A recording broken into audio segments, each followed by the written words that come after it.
सहनाववतु सहनो भुनक्तु सह वीर्यं करवावहै तेजस्विनावधीतमस्तु मा विद्विषावहै। ॐ शान्ति शान्ति शान्तिः। गुरुब्रह्मा गुरुविष्णु गुरुदेवो महेश्वरः गुरुसाक्षात् परब्रह्मा तस्मै श्री गुरवे नमः। तस्मै श्री गुरवे नमः।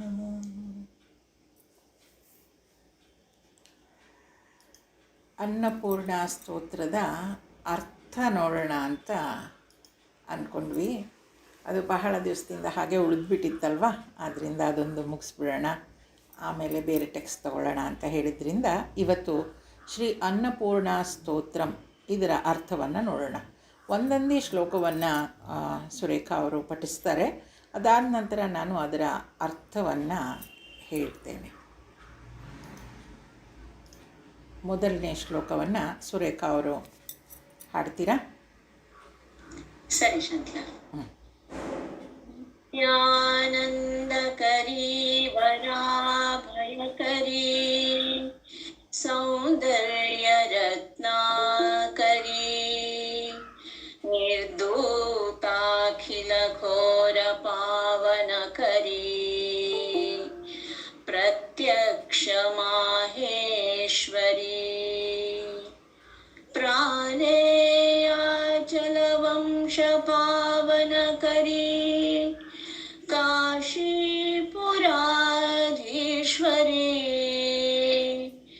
ಭಿಕ್ಷಾಂ ದೇಹಿ ಕೃಪಾವಲಂಬನಕರೀ ಮಾತಾನ್ನಪೂರ್ಣೇಶ್ವರಿ.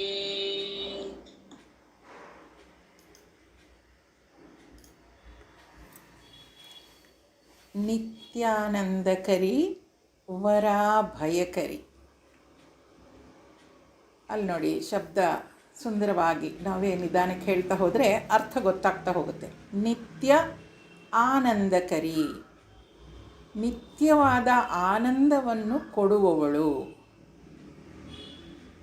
ನಿತ್ಯವಾದ ಆನಂದ ಬೇರೆ ಯಾರು ಕೊಡಲಿಕ್ಕೆ ಸಾಧ್ಯ ಇಲ್ಲ. ಅದು ಭಗವಂತ ಭಗವತಿ ದೇವಿ ಮಾತ್ರ ಕೊಡಲಿಕ್ಕೆ ಸಾಧ್ಯ. ನಾವು ಆನಂದಕ್ಕೋಸ್ಕರ ಎಮೋಷನಲಿ ಯಾರ್ಯಾರ ಮೇಲೂ ಡಿಪೆಂಡ್ ಆಗ್ತೀವಿ. ಆದರೆ ಆ ಎಮೋಷನಲ್ ಫೀಲಿಂಗ್ ಏನಿದೆ ಅವರಲ್ಲೇ ಬದಲಾಗ್ತಾ ಇರುತ್ತೆ ಅನ್ನುವಾಗ ಅವರು ನಿತ್ಯ ಆನಂದವನ್ನು ನಮ್ಗೆ ಕೊಡಲಿಕ್ಕೆ ಸಾಧ್ಯ ಇಲ್ಲ. ಆದ್ದರಿಂದ ಇಲ್ಲಿ ಹೇಳ್ತಾ ಇರೋದೇನು, ನಿತ್ಯ ಆನಂದಕರಿ, ನಿತ್ಯ ಆನಂದವನ್ನು, ನಿತ್ಯವಾದ ಆನಂದವನ್ನು ಕೊಡೋದು ಯಾರೋ ಭಗವತಿ. ನಿತ್ಯಾನಂದಕರಿ ವರಾಭಯಕರಿ, ವರ ಅಭಯಕರಿ, ಇಷ್ಟಾರ್ಥವನ್ನು ಮತ್ತು ಅಭಯವನ್ನು ಕೊಡುವವಳು. ವರವನ್ನು ಕೊಡ್ತಾಳೆ. ಯಾವ ವರವನ್ನು ಕೊಡ್ತಾಳೆ ಅವಳು? ಅಭಯ ವರವನ್ನು. ನಮಗೆ ಭಯ ಆದಾಗ ನಾವು ಬೇರೆ ಯಾರ್ಯಾರ ಮೇಲೂ ಧೈರ್ಯ ಕೊಡಲಿಕ್ಕೆ ಅವರನ್ನು ಕೇಳ್ಕೊಳ್ತೀವಿ. ಯಾರೋ ಇವ್ರ ಜೊತೆಗಿದ್ದರೆ ನನಗೆ ಧೈರ್ಯ ಇರುತ್ತೆ, ಅವ್ರ ಜೊತೆಗಿದ್ದರೆ ನಂಗೆ ಧೈರ್ಯ ಇರುತ್ತೆ ಅಂತ ಅನ್ನಿಸ್ತಾ ಇರುತ್ತೆ. ಆದರೆ ಯಾರೂ ಶಾಶ್ವತ ಅಲ್ಲ. ಅದರಿಂದ ನಾವು ಯಾರನ್ನಾದರೂ ಡಿಪೆಂಡ್ ಆಗಬೇಕು, ಯಾರ ಮೇಲಾದರೂ ಡಿಪೆಂಡ್ ಆಗಬೇಕು ಅನ್ನೋದಾದರೆ ಅದು ಆಕೆಯನ್ನು, ಅಂದರೆ ಆ ದೇವಿಯನ್ನು ನಾವು ಅವಲಂಬಿಸಬೇಕು ಅಂತ. ಆಕೆ ವರ ಅಭಯಕರಿ, ಇಷ್ಟಾರ್ಥವನ್ನು ವರವನ್ನು ಕೊಡ್ತಾಳೆ ಮತ್ತು ಅಭಯವನ್ನು ಕೂಡ ಕೊಡ್ತಾಳೆ. ನಿತ್ಯಾನಂದಕರಿ ವರಾಭಯಕರಿ ಸೌಂದರ್ಯ ರತ್ನಾಕರಿ. ಆಕೆ ಹೇಗಿದ್ದಾಳೆ? ಸೌಂದರ್ಯ ರತ್ನ ಆಕರಿ, ಅಂದರೆ ಸೌಂದರ್ಯದ ನಿಧಿ ಆಕೆ. ಹೇಗಿದ್ದಾಳೆ? ನಾವು ಈಗ ನೋಡಿ, ದೇವಿಯ ಚಿತ್ರವನ್ನೆಲ್ಲ ಬಿಡಿಸುವಾಗ ಅಥವಾ ಮಾಡುವಾಗ ಅದು ಬಹಳ ಸುಂದರವಾಗಿರುತ್ತೆ. ಆ ಕಣ್ಣು, ಮೂಗು, ಕಿವಿ, ಆ ಬಣ್ಣ, ಆಕೆಗೆ ಹಾಕುವ ಒಡವೆ, ವಸ್ತ್ರ ಎಲ್ಲವೂ ಮತ್ತೊಮ್ಮೆ ತಿರುಗಿ ನೋಡಬೇಕು ಅನ್ನೋ ಥರ ಇರುತ್ತೆ ಅಲ್ವಾ? ಆ ಥರ ಆಕೆ ಸುಂದರವಾಗಿರ್ತಾಳೆ. ಎಲ್ಲೂ ನಾವು ವಯಸ್ಸಾದ ದೇವರ ಫೋಟೋವನ್ನು ಆ ಥರ ಚಿತ್ರ ಬಿಡಿಸೋದೇ ಇಲ್ಲ ಅಲ್ವಾ? ಸೌಂದರ್ಯ ರತ್ನಾಕರಿ, ಸೌಂದರ್ಯದ ನಿಧಿ ಆಕೆ. ನಿರ್ಧೂತ ಅಖಿಲ ಘೋರ ಪಾವನಕರಿ, ಸೌಂದರ್ಯದ ನಿಧಿ ಆಕೆ. ನಿರ್ಧೂತಾಖಿಲ ಘೋರ ಪಾವನಕರಿ, ನಿರ್ಧೂತ ಅಖಿಲ ಘೋರ ಪಾವನಕರಿ. ನಿರ್ಧೂತ ಅಂದರೆ ಸಮಸ್ತ ಪಾಪಗಳನ್ನು ತೊಳೆದು ಪವಿತ್ರಗೊಳಿಸುವವಳು. ಪಾವನಕರಿ, ಆಕೆ ಎಲ್ಲವನ್ನು ಪಾವನಗೊಳಿಸ್ತಾಳೆ ಅಂತ. ಪ್ರತ್ಯಕ್ಷ ಮಾಹೇಶ್ವರಿ, ಪ್ರತ್ಯಕ್ಷವಾಗಿ ಮಹೇಶ್ವರನ ಪ್ರಾಣವಲ್ಲಭಿ ಅವಳು. ಶಿವನ ಪ್ರತ್ಯಕ್ಷ ಮಾಹೇಶ್ವರಿ, ಪ್ರತ್ಯಕ್ಷವಾಗಿ ಮಹೇಶ್ವರನ ಪ್ರಾಣವಲ್ಲಭೆ. ನಿರ್ಧೂತಾಖಿಲ ಘೋರ ಪಾವನಕರಿ, ಪಾಪನಿಕರಿ ಅಂತ ಹೇಳಿದ್ರೂ ಅದು ಸರಿಯಾಗೇ ಇರುತ್ತೆ. ಯಾಕಂದರೆ ಸಮಸ್ತ ಪಾಪಗಳನ್ನು ತೊಳೆದು ಪವಿತ್ರಗೊಳಿಸುವವಳು ಅವಳು ಅಂತ. ಬೇರೆ ಯಾರೂ ಅದನ್ನು ಮಾಡಲಿಕ್ಕೆ ಸಾಧ್ಯ ಇಲ್ಲ. ಆಕೆ ಆ ಪಾಪವನ್ನು, ಅದರಿಂದಲೇ ಆಕೆಗೆ ಸರೆಂಡರ್ ಆಗಬೇಕು ಅಂತ ಹೇಳೋದು. ಆ ದೇವಿ ಹತ್ರ ಹೋಗಿ ಸರೆಂಡರ್ ಆದರೆ ಆಕೆ ನಮ್ಮ ಪಾಪಗಳನ್ನು ತೊಳೆದು ಹಾಕ್ತಾಳೆ. ಪ್ರತ್ಯಕ್ಷ ಮಾಹೇಶ್ವರಿ, ಮಹೇಶ್ವರನ ಪ್ರಾಣವಲ್ಲಭಿ ಅವಳು. ಪ್ರಾಲೇಯಾಚಲ ವಂಶ ಪಾವನಕರಿ, ಪಾವನಕರಿ ಅಂದರೆ ನಮ್ಗೆ ಇವಾಗ ಅರ್ಥ ಆಗಿದೆ ಏನಂತ, ಪಾವನಗೊಳಿಸುವವಳು ಅಂತ. ಪ್ರಾಲೇಯ ಅಚಲ ವಂಶ ಪಾವನಕರಿ ಅಂತ. ಹಿಮಾಚಲನ ವಂಶವನ್ನು ಪಾವನಗೊಳಿಸಿದವಳು ಅಂತ. ಪ್ರಾಲೇಯ ಅಚಲ ವಂಶ ಪಾವನಕರಿ, ಹಿಮಾಲಯನ ವಂಶವನ್ನು ಪಾವನಗೊಳಿಸಿದವಳು. ಕಾಶೀಪುರಾಧೀಶ್ವರಿ, ಕಾಶಿ ಪಟ್ಟಣದ ನಾಯಕಿಯು ಅವಳು. ಪ್ರಾಲೇಯಾಚಲ ವಂಶ ಪಾವನಕರಿ, ಕಾಶೀಪುರಾಧೀಶ್ವರಿ. ಭಿಕ್ಷಾಂದೇಹಿ ಕೃಪಾವಲಂಬನಕರಿ, ಮಾತಾನ್ನಪೂರ್ಣೇಶ್ವರಿ. ಕೃಪಾ ಭಿಕ್ಷಾಂದೇಹಿ, ಭಿಕ್ಷೆಯನ್ನು ಕೇಳ್ತಾ ಇರೋದು, ಇನ್ಯಾರನ್ನು ಕೇಳೋಕ್ಕಾಗತ್ತೆ ಅಲ್ವಾ? ಯಾರು ನಿರಂತರವಾಗಿ ನಮಗೆ ಕೊಡಲಿಕ್ಕಾಗತ್ತೆ ಭಿಕ್ಷೆಯನ್ನು ಅಂತ ಹೇಳಿದ್ರೆ ಆಕೆ ಮಾತ್ರ.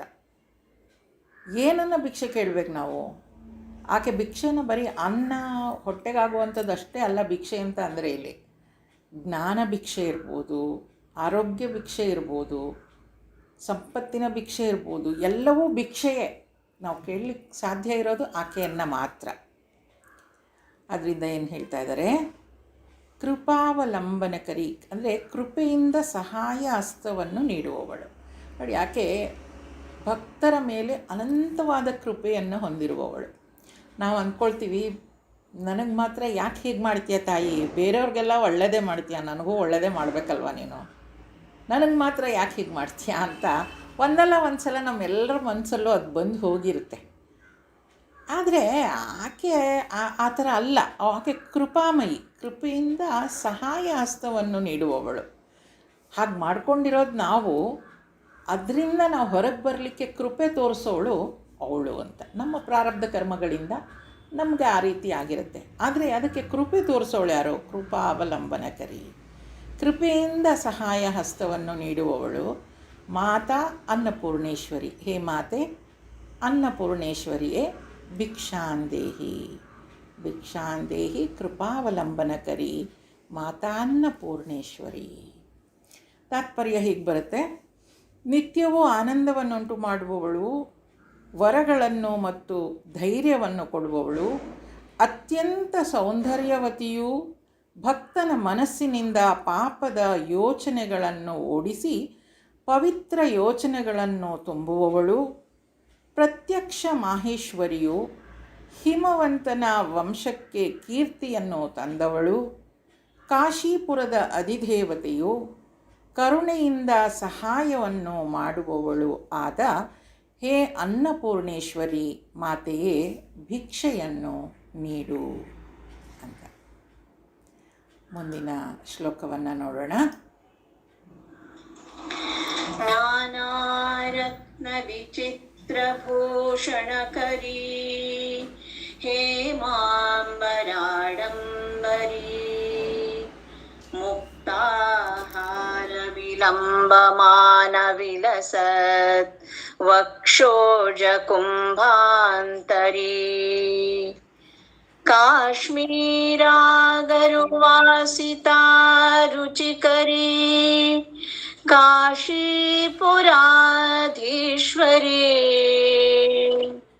भिक्षां देहि कृपावलम्बनकरी मातान्नपूर्णेश्वरी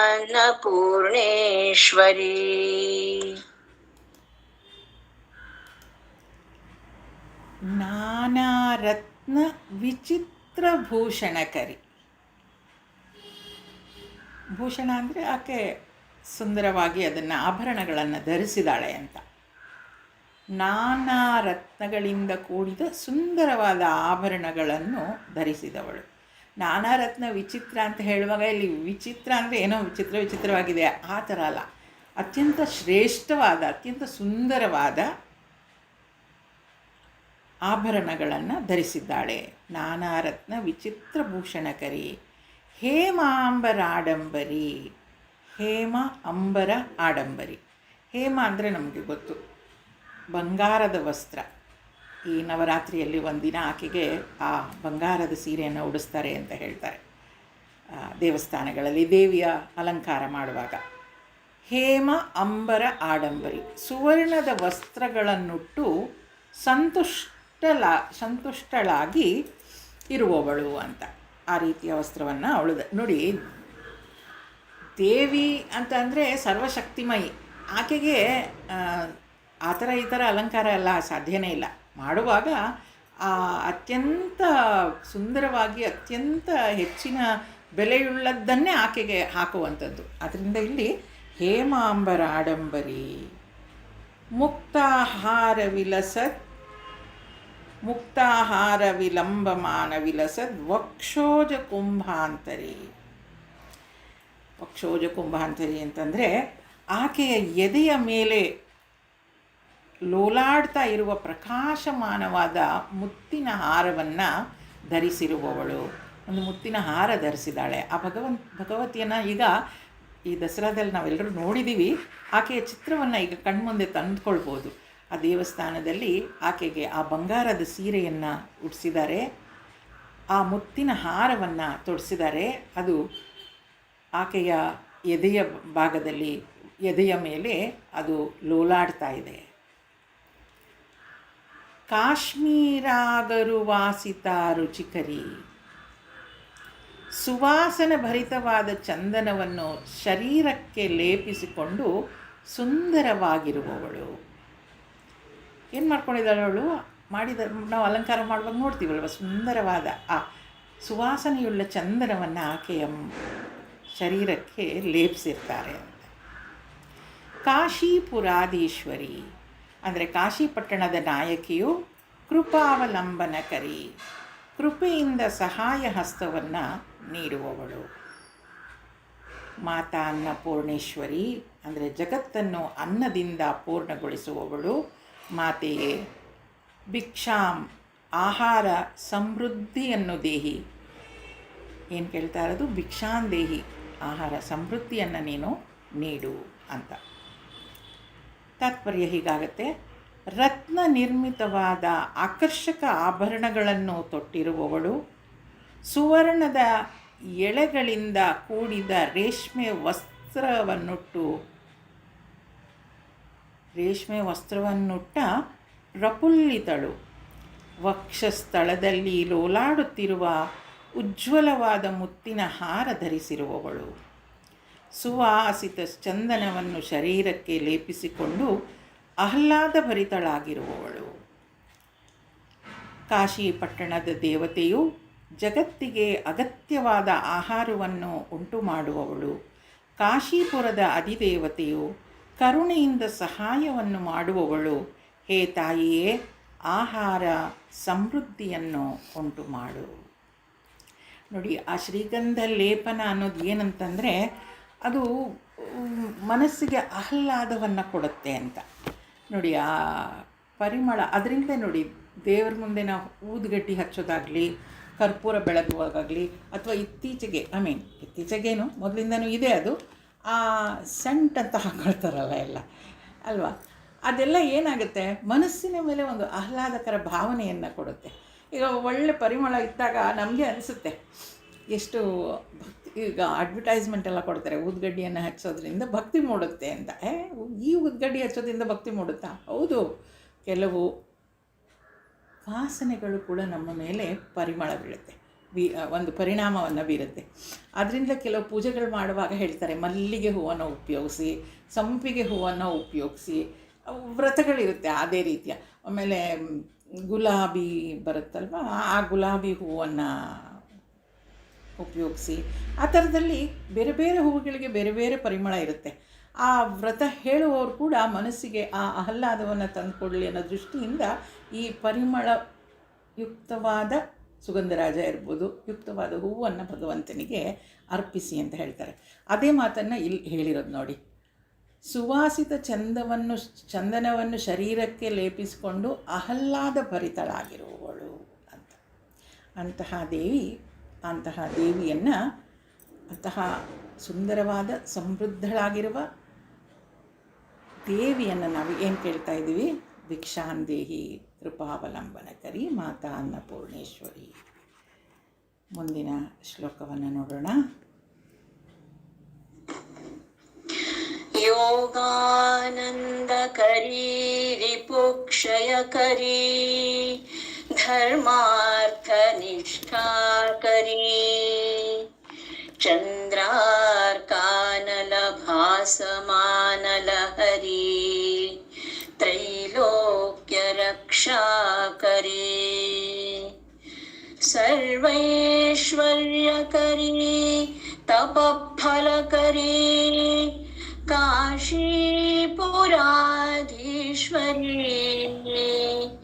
ಭಿಕ್ಷಾಂದೇಹಿ ಕೃಪಾವಲಂಬನಕರೀ ಮಾತಾ ಅನ್ನಪೂರ್ಣೇಶ್ವರೀ.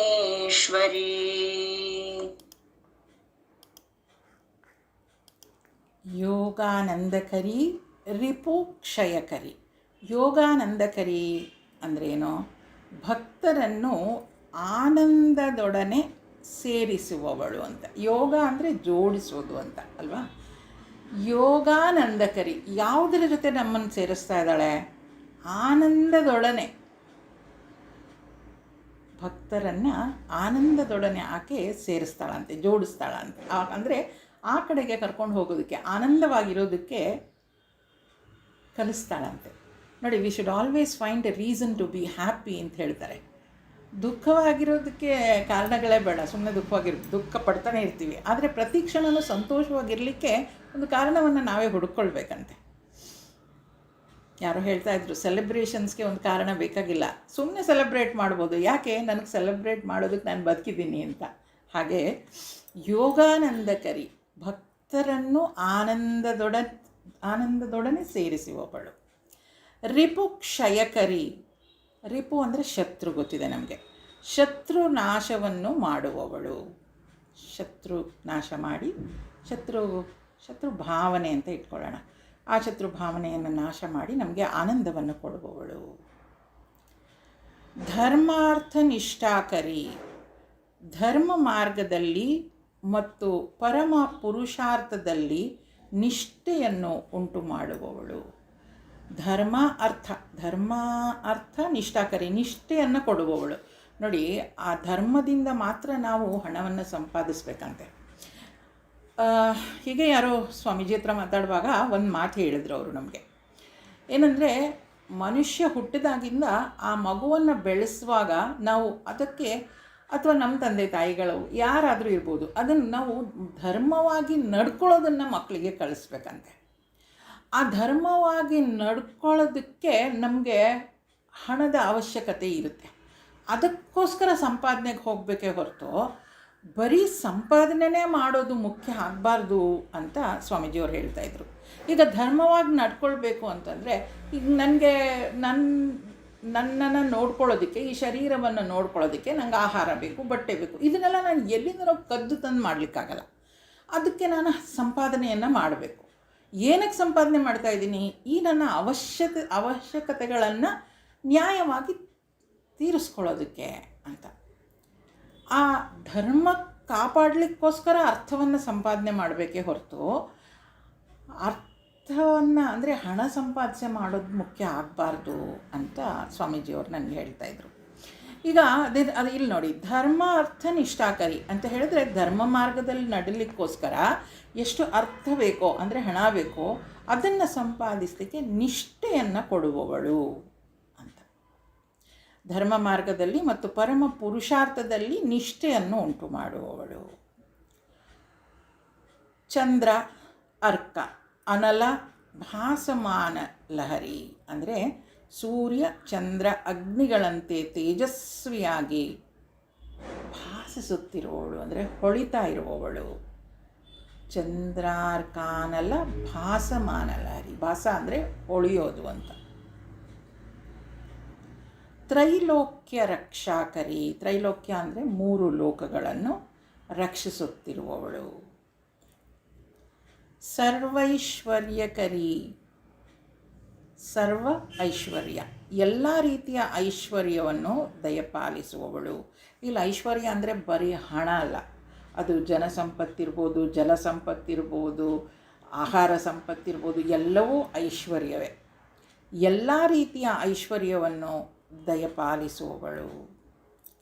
ತಪ ಫಲಕರಿ, ತಪಸ್ಸಿಗೆ ತಕ್ಕ ಫಲವನ್ನು ಕೊಡುವವಳು. ತಪ ಫಲಕರಿ, ಏನು ತಪಸ್ಸು ಮಾಡ್ತಾರೋ ಅದಕ್ಕೆ ಸರಿಯಾದ ಫಲವನ್ನು ಕೊಡುವವಳು. ಕಾಶೀಪುರಾಧೀಶ್ವರಿ, ಕಾಶಿಪಟ್ಟಣದ ನಾಯಕಿಯು. ಕೃಪಾವಲಂಬನಕರಿ, ಕೃಪೆಯಿಂದ ಸಹಾಯ ಹಸ್ತವನ್ನು ಕೊಡುವವಳು. ಮಾತಾ ಅನ್ನಪೂರ್ಣಮೀಶ್ವರಿ, ಜಗತ್ತಿಗೆ ಆಹಾರವನ್ನುಂಟು ಮಾಡುವ ಮಾತೆ. ಭಿಕ್ಷಾಂದೇಹಿ, ಭಿಕ್ಷೆಯನ್ನು ನೀಡು ಅಂತ. ತಾತ್ಪರ್ಯ ಹೀಗಿರುತ್ತೆ. ಭಕ್ತರಿಗೆ ಪರಮಾನಂದವನ್ನು ಕೊಡುವವಳು. ಅರಿಷಡ್ ವರ್ಗಾದಿ ಶತ್ರುಗಳನ್ನು ನಾಶ ಮಾಡುವವಳು. ಧರ್ಮದಲ್ಲಿ ಮತ್ತು ಪುರುಷಾರ್ಥದಲ್ಲಿ ನಿಷ್ಠೆಯನ್ನು ನೀಡುವವಳು. ಸೂರ್ಯ ಚಂದ್ರ ಅಗ್ನಿಗಳಂತೆ ತೇಜಸ್ವಿಯಾಗಿರುವವಳು. ಜಾಗ್ರತ್ ಸ್ವಪ್ನ ನಿದ್ರೆಗಳೆಂಬ 3 ಲೋಕಗಳಿಗೆ ಬೆಳಕನ್ನು ನೀಡಿ ರಕ್ಷಿಸುತ್ತಿರುವವಳು. ಎಲ್ಲ ರೀತಿಯ ಐಶ್ವರ್ಯಗಳನ್ನು ದಯಪಾಲಿಸುವವಳು. ತಪಸ್ಸಿಗೆ ಫಲ ನೀಡಿ ಅನುಗ್ರಹಿಸುವವಳು. ಕಾಶೀಪುರದ ನಾಯಕಿಯು. ಕೃಪೆಯಿಂದ ಸಹಾಯ ಮಾಡುವವಳು. ಜೀವರಾಶಿಗಳಿಗೆ ಅಗತ್ಯವಾದ ಆಹಾರವನ್ನು ನಿರ್ಮಿಸುವವಳು ಆದ ಮಾತೆಯೇ, ನನಗೆ ಭಿಕ್ಷೆಯನ್ನು ಹಾಕೋ ಅಂತ ಕೇಳ್ತಾ ಇರೋದು. ಪುರುಷಾರ್ಥ ಅಂದರೆ ಇಲ್ಲಿ ಎಲ್ರಿಗೂ ಗೊತ್ತಿದೆ. ಪ್ರಾರಬ್ಧ ಅಂದರೆ ನನ್ನ ಮುಂದೆ ಏನೋ ಬರುತ್ತೆ, ಕಷ್ಟಗಳಿರ್ಬೋದು, ಸುಖ ಇರ್ಬೋದು, ನನ್ನ ಪ್ರಾರಬ್ಧ ಕರ್ಮ ಅಂತ ಹೇಳ್ತೀವಿ. ಪೂರ್ವಜನ್ಮದ ಪ್ರಾರಬ್ಧದಿಂದ ನಾವು ಏನೋ ಅಂದ್ಕೊಂಡಿರ್ತೀವಿ, ಇವಾಗ ಏನೋ ಆಗ್ತಾ ಇರುತ್ತೆ, ಅದು ಎಲ್ಲವೂ ಪ್ರಾರಬ್ಧ. ಪುರುಷಾರ್ಥ ಅಂತಂದರೆ ನಾನು ಅದನ್ನು ಹೇಗೆ ಎದುರಿಸ್ತೀನಿ, ಅದು ಪುರುಷಾರ್ಥ. ಆದ್ದರಿಂದ ನೋಡಿ, ಇಲ್ಲಿ ಧರ್ಮದಲ್ಲಿ ಮತ್ತು ಪುರುಷಾರ್ಥದಲ್ಲಿ ನಿಷ್ಠೆಯನ್ನು ನೀಡುವವಳು. ಕಷ್ಟ ಬಂದಿದೆ, ಅದನ್ನು ನಾನು ಎದುರಿಸಬೇಕು, ಅದಕ್ಕೆ ಆ ನಿಷ್ಠೆಯನ್ನು ಆಕೆ ಕೊಡ್ತಾಳೆ ಅಂತ ಹೇಳಿದ್ದಾರೆ. ಮುಂದಿನ ಶ್ಲೋಕವನ್ನು ನೋಡೋಣ. ಕೈಲಾಸಾಲಯಕರಿ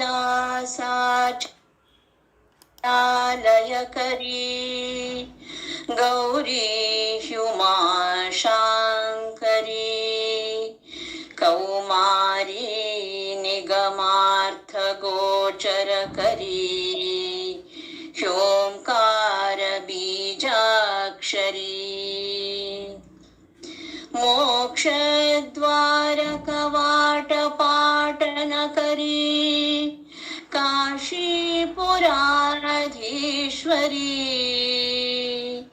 ಭಿಕ್ಷಾಂದೇಹಿ ಕೃಪಾವಲಂಬನಕರಿ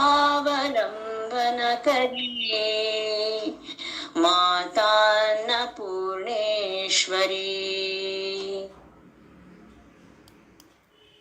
ಕೈಲಾಸ ಅಚಲ ಕಂದರ ಆಲಯಕರಿ. ಕೈಲಾಸಾಚಲ ಕಂದರಾಲಯಕರಿ ಅಂದರೆ ಕೈಲಾಸ ಪರ್ವತದ ಕಣಿವೆಯಲ್ಲಿ ತನ್ನ ಆಲಯವನ್ನು ನಿರ್ಮಿಸಿಕೊಂಡಿರುವವಳು. ಯಾಕೆಂದರೆ ಶಿವ ಅಂದ ಕೂಡಲೇ ಕೈಲಾಸನೇ ಹೇಳೋದು, ಶಿವನ ಮನೆ ಅಲ್ಲೇ ಇರೋದು, ಆದ್ದರಿಂದ ಅಲ್ಲೇ ಇದ್ದಾಳೆ ಆಕೆ ಕೂಡ. ಕೈಲಾಸ ಪರ್ವತದ ಕಣಿವೆಯಲ್ಲಿ ತನ್ನ ಆಲಯವನ್ನು ನಿರ್ಮಿಸಿಕೊಂಡಿರುವವಳು. ಗೌರಿ ಹ್ಯುಮಾಶಾಂಕರಿ. ಗೌರಿ ಅಂತ ಹೇಳಿದರೆ ಶ್ವೇತವರ್ಣದ ಬಾಲಕಿಯು. ಗೌರಿ ಅಂದರೆ ಅದರ ಅರ್ಥ ಕೊಡೋದು ಶ್ವೇತವರ್ಣ ಅಂತ. ಹ್ಯೂಮಾ ಶಾಂಕರಿ, ಅಲ್ಲಿ ಹ್ಯೂಮಾ ಅಂತಲೇ ಇದೆ, ಇಲ್ಲಿ ಅರ್ಥ ಕೂಡ ಹಿ ಉಮಾ ಶಾಂಕರಿ ಅಂತಲೇ ಬಿಡಿಸಿ ಹೇಳ್ತಾರೆ. ಶುಭವನ್ನು ಉಂಟು ಮಾಡುವವಳು, ಪ್ರಶಾಂತ ಸ್ವರೂಪಳು, ಕೌಮಾರಿ ಅಂದರೆ ಕನ್ಯೆಯು ಅಂತ. ಕೌಮಾರಿ ನಿಗಮಾರ್ಥ ಗೋಚನಕರಿ, ಕನ್ಯೆಯು ನಿಗಮ ಅರ್ಥ ಗೋಚರಕರಿ. ನಿಗಮ ಆಗಮ ನಿಗಮ ಅಂತ ಕೇಳಿದ್ದೀವಲ್ವ, ಅದು ವೇದಗಳ ಅರ್ಥವು ಸ್ಪಷ್ಟವಾಗಿ ಸ್ಫುರಿಸುವಂತೆ ಬುದ್ಧಿಶಕ್ತಿಯನ್ನು ನೀಡುವವಳು. ನಿಗಮ ಅರ್ಥ ಗೋಚರಕರಿ ಅಂದರೆ ಆ ವೇದ ಆಗಮ ನಿಗಮದ ಅರ್ಥವನ್ನು ನಮಗೆ ಸರಿಯಾದ ರೀತಿಯಲ್ಲಿ ತಿಳ್ಕೊಳ್ಳೋದಕ್ಕೆ ಬುದ್ಧಿಶಕ್ತಿಯನ್ನು ನೀಡುವವಳು. ಹ್ಯೋಂಕಾರ ಬೀಜಾಕ್ಷರಿ. ಈ ಓಂಕಾರ ಬೀಜಾಕ್ಷರಿ, ಓಂಕಾರವೆಂಬ ಬೀಜಾಕ್ಷರ ಸ್ವರೂಪಳು. ಓಂ ಅಂತೆಲ್ಲ ನಾವು ಹೇಳುವಾಗ ಆ ಭಗವಂತನನ್ನು ಅಡ್ರೆಸ್ ಮಾಡೋದು, ಆಕೆಯನ್ನು ಕರೆಯೋದು ಅನ್ನೋದಕ್ಕೆ ಓಂ ಅಂತ ಇರೋದು. ಆದ್ದರಿಂದ ಇಲ್ಲಿ ಓಂಕಾರವೆಂಬ ಬೀಜಾಕ್ಷರದ ಸ್ವರೂಪಳು ಅವಳು ಅಂತ. ಮೋಕ್ಷದ್ವಾರ ಕವಾಟ ಪಾಟನಕರಿ. ಮೋಕ್ಷದ್ವಾರದ ಬಾಗಿಲನ್ನು ತೆರೆಯುವವಳು.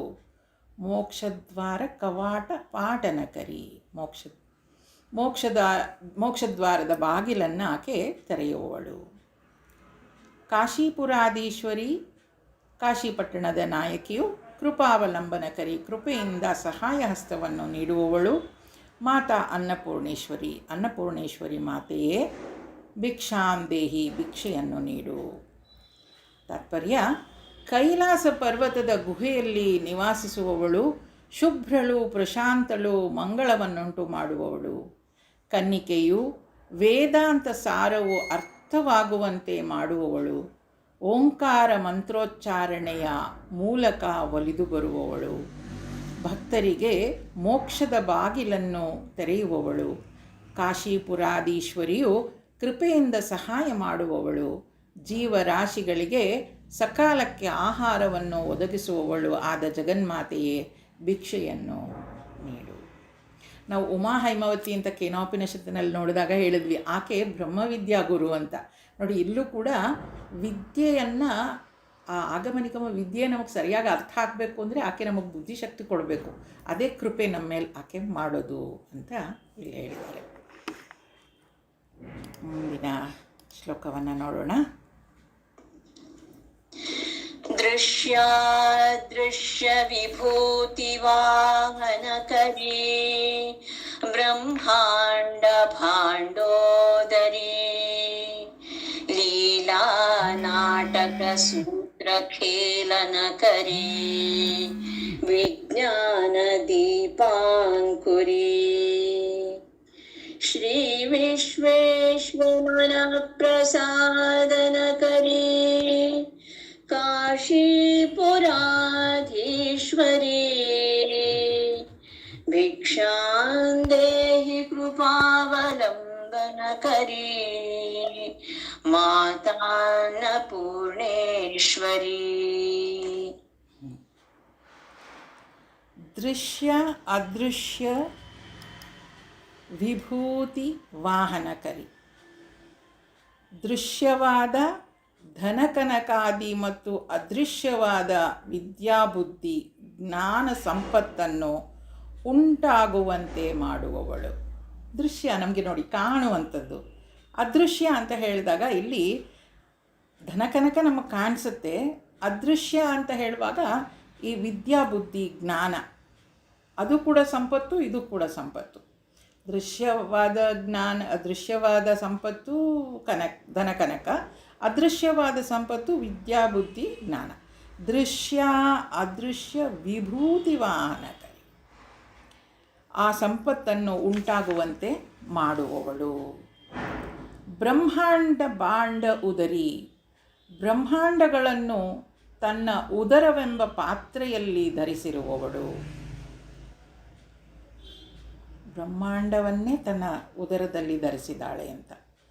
ಲೀಲಾ ನಾಟಕ ಸೂತ್ರ ಖೇಲನಕರಿ, ಲೀಲೆಯಿಂದ ಜಗನ್ನಾಟಕವು ಮುಂದುವರಿಯುವಂತೆ ಮಾಡುತ್ತಾ ಆನಂದದಿಂದ ವಿನೋದಿಸುತ್ತಾ ಇರುವವಳು. ಲೀಲಾ ನಾಟಕ ಸೂತ್ರ ಖೇಲನಕರಿ, ನಮ್ಮನ್ನೆಲ್ಲ ನಾಟಕ ಆಡಿಸ್ತಾ ಆಕೆ ಸಂತೋಷವಾಗಿದ್ದಾಳಂತೆ ಆ ನಾಟಕ ನೋಡಿಕೊಂಡು.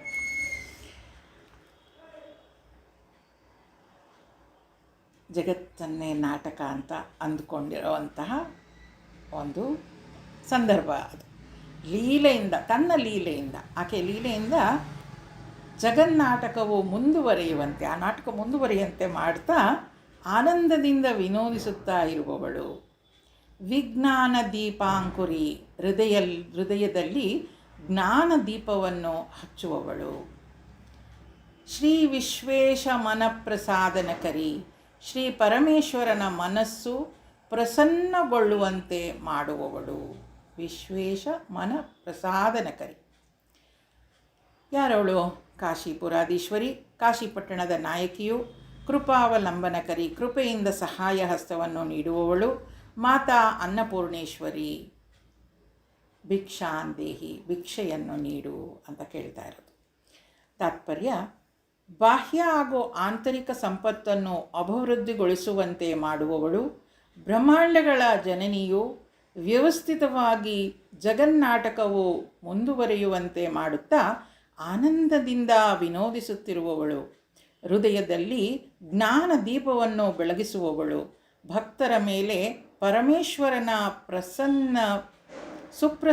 ಭಕ್ತರ ಮೇಲೆ ಪರಮೇಶ್ವರನು ಸುಪ್ರಸನ್ನನಾಗಿ ಹರಸುವಂತೆ ಮಾಡುವವಳು. ಅವನನ್ನು ಪ್ರಸನ್ನಗೊಳಿಸೋದಲ್ದಲೇ ಆತ ಭಕ್ತರ ಮೇಲೆ ಪ್ರಸನ್ನವಾಗಿ ಹರಸುವಂತೆ ಮಾಡುವವಳು. ಕಾಶಿಪುರಾಧೀಶ್ವರಿ, ಕೃಪಾವಲಂಬನಕರಿಯು, ಅನ್ನಪೂರ್ಣೇಶ್ವರಿಯು, ಈಶ್ವರಿಯೂ ಆದ ಮಾತೆಯು ಭಿಕ್ಷೌಷಧವನ್ನು ನೀಡು ತಾಯೇ, ಭಿಕ್ಷೆಯನ್ನು ನೀಡು ಅಂತ ಕೇಳ್ತಾ ಇರೋದು. ಮುಂದಿನ ಶ್ಲೋಕ. ऊर्वी सर्वजनेश्वरी जयकरी, माता कृपा सागरी, वेणी नीलसमान कुन्तलधरी, नित्यान्नदानेश्वरी, साक्षान् मोक्षकरी, सदा शुभकरी, काशीपुराधीश्वरी, भिक्षां देहि कृपावलम्बनकरी, मातान्नपूर्णेश्वरी.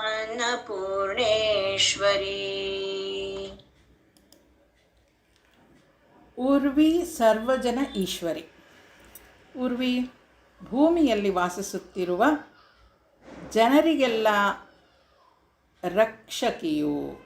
ಊರ್ವಿ ಸರ್ವಜನ ಈಶ್ವರಿ, ಭೂಮಿ ಮೇಲಿರುವಂಥ ಎಲ್ಲರಿಗೂ ರಕ್ಷಕಿ. ಜಯಕರಿ, ವಿಜಯವನ್ನು ಕೊಡುವವಳು.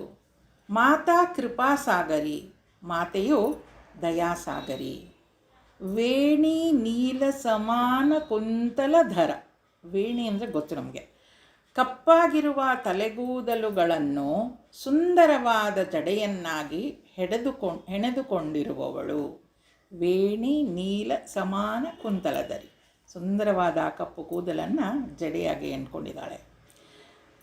ನಿತ್ಯ ಅನ್ನದಾನ ಈಶ್ವರಿ, ನಿತ್ಯಾನ್ನದಾನೇಶ್ವರಿ, ಶಾಶ್ವತವಾದ ಅನ್ನ ಆಹಾರವನ್ನು ನೀಡುವ ದೇವಿಯು. ಸಾಕ್ಷಾತ್ ಮೋಕ್ಷಕರಿ, ಮೋಕ್ಷವನ್ನು ಅನುಭವ ಗಮ್ಯವಾಗಿ ಮಾಡುವವಳು. ಸದಾ ಶುಭಕರಿ, ಸದಾಕಾಲವು ಶುಭವನ್ನುಂಟು ಮಾಡುವವಳು. ಕಾಶಿಪುರಾಧೀಶ್ವರಿ, ಕಾಶಿಪಟ್ಟಣದ ನಾಯಕಿಯು, ಕೃಪಾವಲಂಬನಕರಿ, ಕೃಪೆಯಿಂದ ಸಹಾಯ ಹಸ್ತವನ್ನು ನೀಡುವವಳು ಮಾತಾ ಅನ್ನಪೂರ್ಣೇಶ್ವರಿ, ಭಿಕ್ಷೆಯನ್ನು ನೀಡು. ತಾತ್ಪರ್ಯ: ಭೂಮಿಯ ಸರ್ವ ಜನರಿಗೂ ರಕ್ಷಕಿಯು. ಅಲ್ಲಿ ಪಾರ್ಶಾಲಿಟಿ ಇಲ್ಲ, ನಾನು ಇವರನ್ನು ಮಾತ್ರ ರಕ್ಷಿಸ್ತೀನಿ ಅವರನ್ನು ರಕ್ಷಿಸಲ್ಲ, ಆ ಥರ ಅಲ್ಲ. ಎಲ್ಲರನ್ನು, ಭೂಮಿಯ ಸರ್ವ ಜನರಿಗೂ ರಕ್ಷಕಿಯು, ಯಶಸ್ಸನ್ನುಂಟು ಮಾಡುವವಳು, ದಯಾಸಾಗರಳೂ ಆದ ಮಾತೆಯು, ಕಪ್ಪಾಗಿರುವ ತಲೆಗೂದಲುಗಳಿಂದ ಕೂಡಿರುವ ಸುಂದರವಾದ ಜಡೆಯಿಂದ ಶೋಭಿಸುತ್ತಿರುವವಳು, ಶಾಶ್ವತವಾದ ಆಹಾರವನ್ನು ಜ್ಞಾನವನ್ನು ನೀಡುವ ದೇವಿಯು, ಜೀವನ್ಮುಕ್ತಿಯನ್ನು ಅನುಗ್ರಹಿಸುವವಳು, ಯಾವಾಗಲೂ ಶುಭವಾಗುವಂತೆ ಮಾಡುವವಳು, ಕಾಶಿಪುರಾಧೀಶ್ವರಿಯು, ಕೃಪಾವಲಂಬನಕರಿಯೂ ಆದ ಅನ್ನಪೂರ್ಣೇಶ್ವರಿ ಮಾತೆಯೇ, ಜ್ಞಾನ ಭಿಕ್ಷೆಯನ್ನು ನೀಡು. ಮುಂದಿನ ಶ್ಲೋಕವನ್ನು ನೋಡೋಣ. ಆದಿಕ್ಷಾಂತ ಸಮಸ್ತ ವರ್ಣನಕರೀ ಶಂಭೋ ಸ್ತ್ರೀ ಭಾವಾಕರೀ ಕಾಶ್ಮೀರಿ ತ್ರಿಪುರೇಶ್ವರಿ ತ್ರಿನಯನಿ ವಿಶ್ವೇಶ್ವರಿ ಶರ್ವರಿ ಸ್ವರ್ಗದ್ವಾರ ಕವಾಟ ಪಾಟನಕರೀ ಕಾಶೀಪುರಾಧೀಶ್ವರಿ ಭಿಕ್ಷಾಂ ದೇಹಿ ಕೃಪಾವಲಂಬನಕರೀ ಮಾತಾನ್ನಪೂರ್ಣೇಶ್ವರಿ.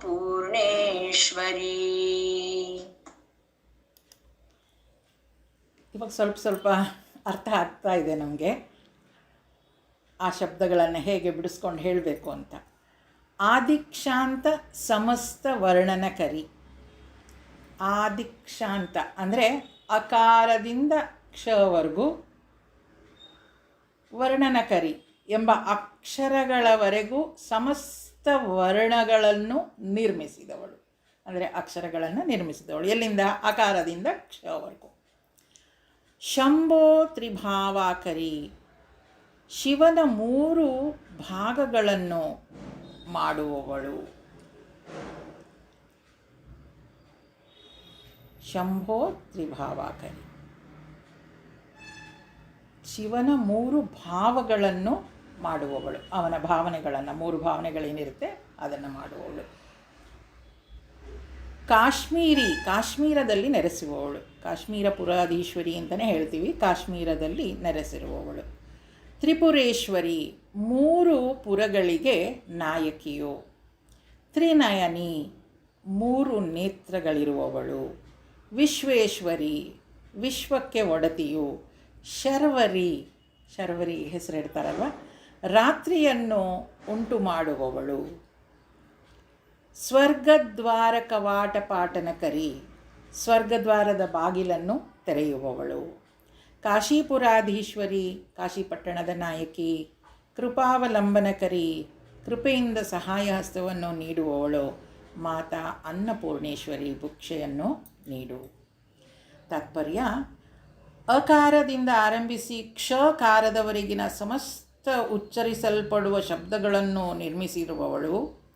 ಶಿವನ 3 ಭಾವಗಳಾದ ಸೃಷ್ಟಿ, ಸ್ಥಿತಿ, ಲಯಗಳನ್ನು ಮಾಡುವ ಮಾಯಾಶಕ್ತಿಯು. ಕಾಶ್ಮೀರದಲ್ಲಿ ವಾಸಿಸಿರುವವಳು. ಎಚ್ಚರ, ಕನಸು, ನಿದ್ದೆಗಳೆಂಬ 3 ಪುರಗಳ ನಾಯಕಿಯು. ಬಾಹ್ಯ, ಅಂತರ್ ಹಾಗೂ ಜ್ಞಾನವೆಂಬ 3 ನೇತ್ರಗಳಿರುವವಳು. ಬಾಹ್ಯ, ಅಂತರ್, ಜ್ಞಾನ. ವಿಶ್ವಕ್ಕೆ ಒಡತಿಯು, ರಾತ್ರಿಯನ್ನು ಮಾಡುವವಳು. ಭಕ್ತರಿಗೆ ಸ್ವರ್ಗದ ಬಾಗಿಲನ್ನು ತೆರೆದುಕೊಡುವವಳು. ಕಾಶೀಪುರಾಧೀಶ್ವರಿಯು, ಕೃಪಾವಲಂಬನಕರಿಯೂ ಆದ ಅನ್ನಪೂರ್ಣೇಶ್ವರಿ ಮಾತೆಯೇ, ಭಿಕ್ಷೆಯನ್ನು ನೀಡು. ಮುಂದಿನ ಶ್ಲೋಕವನ್ನು ನೋಡೋಣ. ದೇವಿ ಸರ್ವವಿಚಿತ್ರರತ್ನಖಚಿತಾ ದಾಕ್ಷಾಯಣೀ ಸುಂದರಿ ವಾಮಸ್ವಾದುಪಯೋಧರ ಪ್ರಿಯಕರೀ ಸೌಭಾಗ್ಯಮಾಹೇಶ್ವರಿ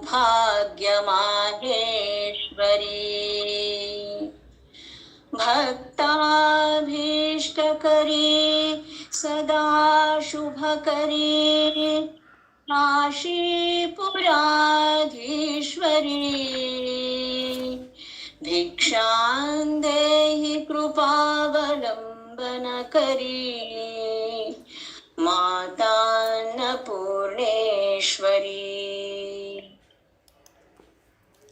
ದೇವಿ ದೇವಿ ಅಂತ ಹೇಳೋ ಶಬ್ದನೇ ನಮಗಲ್ಲಿ ಹೇಳುತ್ತೆ ಅಲ್ಲೊಂದು ದೈವತ್ವವಿದೆ ಅಂತ. ದೇವಿ ಅಂದರೆ ತೇಜಸ್ವಿಯಾಗಿರುವವಳು, ಸರ್ವ ವಿಚಿತ್ರ ರತ್ನ ಖಚಿತ ದಾಕ್ಷಾಯಣಿ, ಎಲ್ಲ ವಿಧದ ಆಕರ್ಷಕವಾದ ರತ್ನಗಳಿಂದ ರಚಿತವಾದ ಆಭರಣ ತೊಟ್ಟ ದಕ್ಷನ ಮಗಳು. ದಾಕ್ಷಾಯಿಣಿ ದಕ್ಷನ ಮಗಳು. ಸರ್ವ ವಿಚಿತ್ರ ರತ್ನ ಅಂದರೆ ಸುಂದರವಾದ ಆಭರಣ, ಆಕರ್ಷಕವಾದ ಆಭರಣಗಳನ್ನು ತೊಟ್ಟಿರುವವಳು. ಸುಂದರಿ, ಅತ್ಯಂತ ಸುಂದರವಾಗಿರುವವಳು, ಸೌಂದರ್ಯವತಿ ಅವಳು. ವಾಮಸ್ವಾದುಪಯೋಧರ ಪ್ರಿಯಕರಿ ಅಂದರೆ ವಾಮಭಾಗ ಅಂತ ಹೇಳಿದ್ರೆ ಎಡಹಸ್ತದಲ್ಲಿ ರುಚಿಕರವಾದ ಅದ್ಭುತವಾದ ಪಾತ್ರೆಯನ್ನು ಹಿಡಿದು ಭಕ್ತರಿಗೆ ಪ್ರಿಯವನ್ನುಂಟು ಮಾಡುವವಳು. ಸೌಭಾಗ್ಯ ಮಾಹೇಶ್ವರಿ, ಸೌಭಾಗ್ಯಗಳಿಗೆ ಒಡತಿಯಾಗಿರುವವಳು. ಭಕ್ತ ಅಭಿಷ್ಟರಿ, ಭಕ್ತರ ಇಷ್ಟಾರ್ಥಗಳನ್ನು ಈಡೇರಿಸುವವಳು. ಸದಾ ಶುಭಕರಿ, ಸದಾ ಶುಭಕರಿ, ಯಾವಾಗಲೂ ಮಂಗಳವನ್ನು ಉಂಟು ಮಾಡುವವಳು. ಕಾಶೀಪುರಾಧೀಶ್ವರಿ, ಕಾಶಿಪಟ್ಟಣದ ನಾಯಕಿಯು. ಕೃಪಾವಲಂಬನಕರಿ, ಕೃಪೆಯಿಂದ ಸಹಾಯ ಹಸ್ತವನ್ನು ನೀಡುವವಳು. ಮಾತಾ ಅನ್ನಪೂರ್ಣೇಶ್ವರಿ, ಭಿಕ್ಷೆಯನ್ನು ನೀಡು. ತಾತ್ಪರ್ಯ: ತೇಜಸ್ಸಿನಿಂದ ದೀಪ್ತಿಮಂತಳಾಗಿರುವವಳು, ಸರ್ವ ವಿಧದ ರತ್ನಾಭರಣಗಳಿಂದ ಭೂಷಿತಳು, ದಕ್ಷ ಪ್ರಜಾಪಿತನ ಕುಮಾರಿಯು, ಸೌಂದರ್ಯವತಿಯು, ವಾಮಹಸ್ತದಲ್ಲಿ ರುಚಿಕರವಾದ ಅಮೃತದ ಪಾತ್ರೆಯಿಂದ ಭಕ್ತರಿಗೆ ಪ್ರಿಯವನ್ನು ಉಂಟು ಮಾಡುವವಳು, ಅಷ್ಟ ಸೌಭಾಗ್ಯಗಳ ಈಶ್ವರಿಯು, ಭಕ್ತರ ಆಸೆಗಳನ್ನು ನೆರವೇರಿಸುವವಳು, ಯಾವಾಗಲೂ ಶುಭವನ್ನು ಉಂಟು ಮಾಡುವ ಕಾಶೀಪುರಾಧೀಶ್ವರಿಯು, ಕೃಪಾವಲಂಬನಕರಿಯೂ ಆದ ಅನ್ನಪೂರ್ಣೇಶ್ವರಿ ಮಾತೆಯೇ, ಆರೋಗ್ಯ ಭಿಕ್ಷೆಯನ್ನು ನೀಡು. ಮುಂದಿನ ಮಂತ್ರ ನೋಡೋಣ. ಚಂದ್ರಾನಲ ಕೋಟಿ ಸದೃಶಿ ಚಂದ್ರಾಂಶು ಬಿಂಬಾಧರಿ ಚಂದ್ರಾರ್ಕಾಗ್ನಿ ಸಮಾನ ಕುಂಡಲಧರಿ ಚಂದ್ರಾರ್ಕವರ್ಣೇಶ್ವರಿ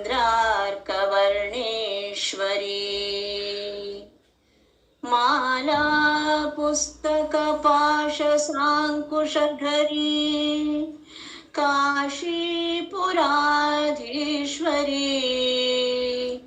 ಭಿಕ್ಷಾಂ ದೇಹಿ ಕೃಪಾವಲಂಬನಕರಿ ಮಾತಾನ್ನಪೂರ್ಣೇಶ್ವರಿ.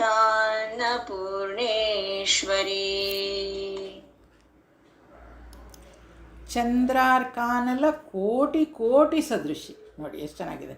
ಚಂದ್ರ ಅರ್ಕ ಅನಲ ಕೋಟಿ ಕೋಟಿ ಸದೃಶಿ ಅಂದರೆ ಕೋಟಿ ಕೋಟಿ ಸೂರ್ಯ ಚಂದ್ರ ಅಗ್ನಿಗಳಂತೆ ತೇಜಸ್ವಿಯಾಗಿರುವವಳು. ಚಂದ್ರಾಂಶು ಬಿಂಬಾಧರಿ, ಚಂದ್ರ ಅಂಶು ಬಿಂಬಾಧರಿ, ಚಂದ್ರನ ಬಿಂಬವನ್ನು ಧರಿಸಿರುವವಳು. ಚಂದ್ರಾರ್ಕಾಗ್ನಿ ಸಮಾನ ಕುಂಡಲಧರಿ, ಚಂದ್ರ ಅರ್ಕ ಅಗ್ನಿ ಸಮಾನ ಕುಂಡಲಧರಿ, ಚಂದ್ರ ಸೂರ್ಯ ಅಗ್ನಿಗಳಿಗೆ ಸಮಾನ ಹೊಳಪಿನಿಂದ ಕೂಡಿದ ಕರ್ಣಕುಂಡಲಗಳನ್ನು ಧರಿಸಿರುವವಳು. ಕುಂಡಲಧರಿ, ಕರ್ಣಕುಂಡಲವನ್ನು ಧರಿಸಿರುವವಳು. ಚಂದ್ರ ಅರ್ಕವರ್ಣೇಶ್ವರಿ, ಚಂದ್ರ ಅರ್ಕವರ್ಣ ಈಶ್ವರಿ. ಸೂರ್ಯ ಚಂದ್ರರಂತೆ ಮೈಕಾಂತಿ ಇರುವ ಜಗದೀಶ್ವರಿಯು ಮಾಲಾ ಪುಸ್ತಕ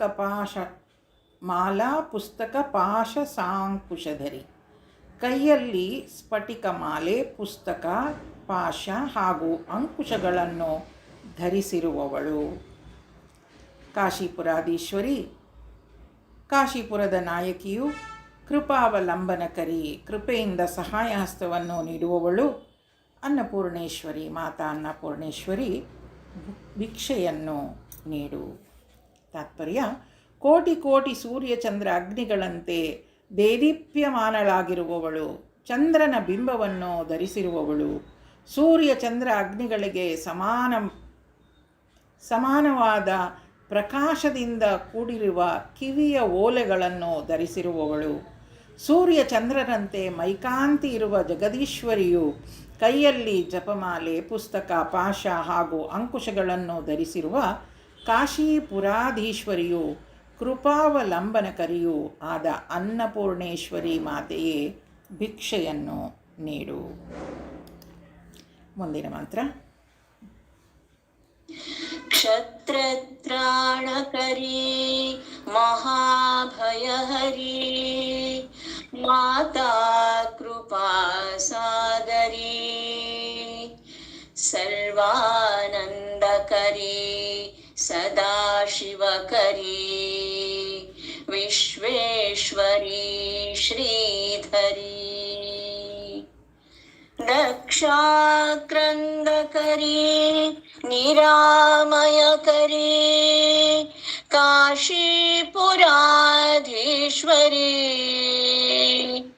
ಭಿಕ್ಷಾಂ ದೇಹಿ ಕೃಪಾವಲಂಬನಕರಿ ಮಾತಾನ್ನಪೂರ್ಣೇಶ್ವರಿ. ಕ್ಷತ್ರತ್ರಾಣಕರಿ. ಕ್ಷತ್ರತ್ರಾಣಕರಿ ಅಂದರೆ ಕ್ಷತ್ರಿಯರನ್ನು ರಕ್ಷಿಸುವವಳು. ಮಹಾಭಯಕರಿ ಅಂದರೆ ಮಹತ್ತರ ಭಯದಿಂದ ಪಾರು ಮಾಡುವವಳು. ಮಹಾಭಯಕರಿ, ಮಹಾಭಯ ಏನೇನಿರುತ್ತೆ ನಮಗೆ, ಅದರಿಂದ ಪಾರು ಮಾಡುವವಳು. ಮಾತಾ ಕೃಪಾಸಾಗರಿ, ಮಾತೆ ಕರುಣಾಸಾಗರಳು. ಸರ್ವಾನಂದಕರಿ, ಎಲ್ಲರಿಗೂ ಆನಂದವನ್ನುಂಟು ಮಾಡುವವಳು. ಸದಾ ಶುಭಕರಿ, ಯಾವಾಗಲೂ ಮಂಗಳವನ್ನುಂಟು ಮಾಡುವವಳು. ವಿಶ್ವೇಶ್ವರಿ, ವಿಶ್ವವನ್ನು ಪಾಲಿಸುವವಳು. ಶ್ರೀಧರಿ, ಸಂಪತ್ತನ್ನು ಧರಿಸಿರುವವಳು. ದಕ್ಷ ಆಕ್ರಂದಕರಿ, ದಕ್ಷಾಕ್ರಂದಕರಿ ಅಂತಿದೆಯಲ್ಲ ಅದು, ದಕ್ಷ ಆಕ್ರಂದಕರಿ, ದಕ್ಷನನ್ನು ಆಕ್ರಂದಿಸುವಂತೆ ಮಾಡಿದವಳು. ನಿರಾಮಯಕರಿ, ಆರೋಗ್ಯವನ್ನು ಉಂಟು ಮಾಡುವವಳು. ಕಾಶೀಪುರಾಧೀಶ್ವರಿ, ಕಾಶಿಪಟ್ಟಣದ ನಾಯಕಿಯು, ಕೃಪೆಯನ್ನು ಉಂಟು ಮಾಡುವವಳು. ಮಾತಾ ಅನ್ನಪೂರ್ಣೇಶ್ವರಿ, ಭಿಕ್ಷೆಯನ್ನು ನೀಡು.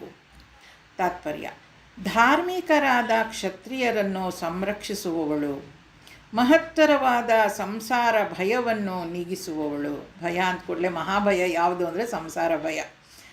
ಸಂಸಾರ ಭಯವನ್ನು ನೀಗಿಸುವವಳು.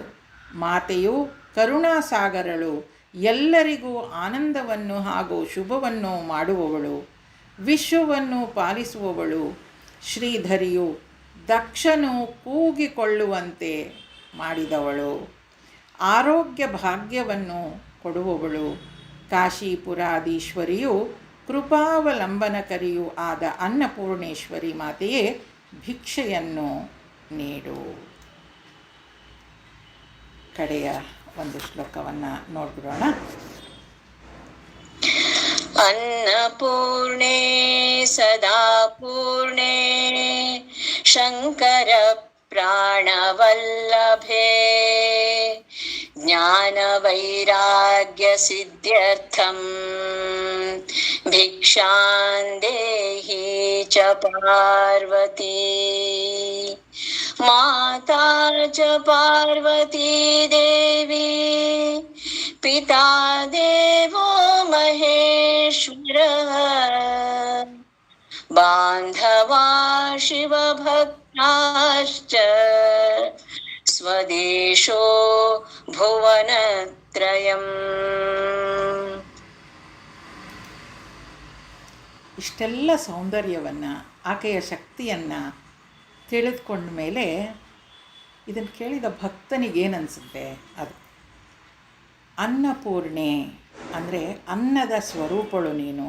ಸದಾಪೂರ್ಣೆ ಸದಾ ಪರಿಪೂರ್ಣಳು ನೀನು, ಶಂಕರ ಪ್ರಾಣವಲ್ಲಭೆ, ಶಿವನ ಪ್ರಿಯತಮೆಯೇ, ಜ್ಞಾನ ವೈರಾಗ್ಯ ಸಿದ್ಧ್ಯರ್ಥಂ, ಜ್ಞಾನ ಹಾಗೂ ವೈರಾಗ್ಯವನ್ನು ಉಂಟು ಮಾಡುವವಳು ಪಾರ್ವತಿ. ಹೇ ಪಾರ್ವತಿಯೇ, ಭಿಕ್ಷೆಯನ್ನು ನೀಡು, ಭಿಕ್ಷೆಯನ್ನು ನೀಡು.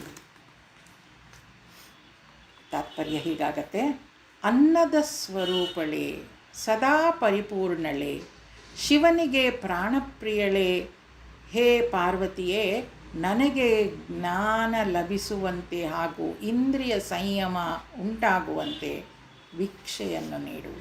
ಎಲ್ಲ ಸಾಧಕರು ಕೇಳ್ಕೊಳ್ಳುವಂತಹ ಮಾತಿದು.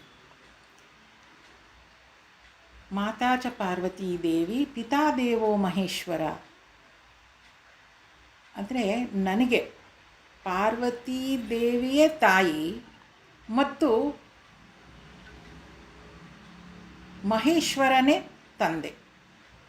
ತಾಯಿಯೂ ಪಾರ್ವತೀ ದೇವಿ ಚ ಮತ್ತು ಪಿತಾ ತಂದೆಯು ದೇವಃ ದೇವನಾದ ಮಹೇಶ್ವರನು, ಬಾಂಧವ ಬಂಧುಗಳ್ಯಾರು ಶಿವಭಕ್ತರು. ಭುವನತ್ರಯಂ ಮೂರು ಲೋಕಗಳು ಸ್ವದೇಶಂ ನನ್ನ ದೇಶವೇ. ನನಗೆ ತಾಯಿಯೂ ಪಾರ್ವತಿಯು, ಅಂದರೆ ನನಗೆ ತಾಯಿ ಯಾರು? ಪಾರ್ವತೀ ದೇವಿ. ತಂದೆ ಯಾರು? ಶಿವ. ಶಿವನ ಭಕ್ತರೇ ನನ್ನ ಬಂಧುಗಳು ಹಾಗೂ ಮೂರು ಲೋಕಗಳು ನನ್ನ ದೇಶವೇ ಆಗಿದೆ. ಅಂದರೆ ಇಲ್ಲಿ ಬೇರೆ ಏನೂ ಆಗಲೇ ಇಲ್ಲ, ಎಲ್ಲವೂ ನಂದೇ. ಎಷ್ಟು ಸುಂದರವಾದ ಮಾತು ನೋಡಿ. ತಂದೆ ಅಲ್ಲಿ ಮಹೇಶ್ವರ, ತಾಯಿ ಪಾರ್ವತಿ ಆದ ಮೇಲೆ ಶಿವಭಕ್ತರೇ ನನ್ನ ಬಂಧುಗಳು,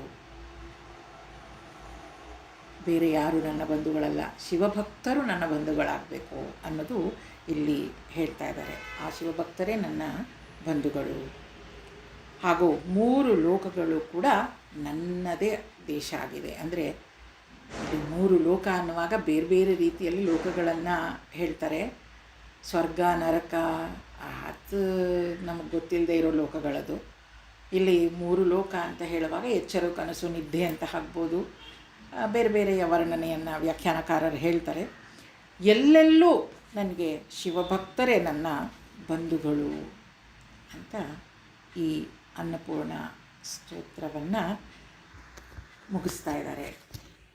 ಬಹಳ ಸರಳವಾದ ಸ್ತೋತ್ರ, ಇದಕ್ಕೆ ಅರ್ಥ ಹೇಳೋದೇನು ಬೇಕಾಗಿಲ್ವಾ ಅಂತ ಅನಿಸಿತ್ತು. ಆದರೆ ಅದನ್ನು ಹೇಳಬೇಕು ಅಂತ ಅನ್ನಿಸಿದಾಗ ಹೇಳೋಣ ಅನ್ನಿಸ್ತು. ನಿಜವಾಗಲೂ ನನಗೂ ಕೂಡ ಒಂದು ಸುಂದರವಾದ ಅನುಭವ ಇದು. ಒಳ್ಳೆಯದು. ಅಲ್ಲಿಗೆ ನಿಲ್ಲಿಸಿರೋಣ. ಮತ್ತಷ್ಟು ಬೇಕಾದರೆ ಮತ್ತಷ್ಟು ವಿವರಣೆ ಇರೋವಂಥದ್ದನ್ನು ಓದ್ಕೊಂಡ್ರೆ ಸಿಗತ್ತೆ. ಸತೋ ಮಾ ಸದ್ಗಮಯ ತಮಸೋ ಮಾ ಜ್ಯೋತಿರ್ಗಮಯ ಮೃತ್ಯೋರ್ಮಾ ಅಮೃತಂಗಮಯ. ಓಂ ಶಾಂತಿ ಶಾಂತಿ ಶಾಂತಿ. ಹರಿ ಓಂ. ಶ್ರೀ ಗುರುಭ್ಯೋ ನಮಃ. ಹರಿ ಓಂ.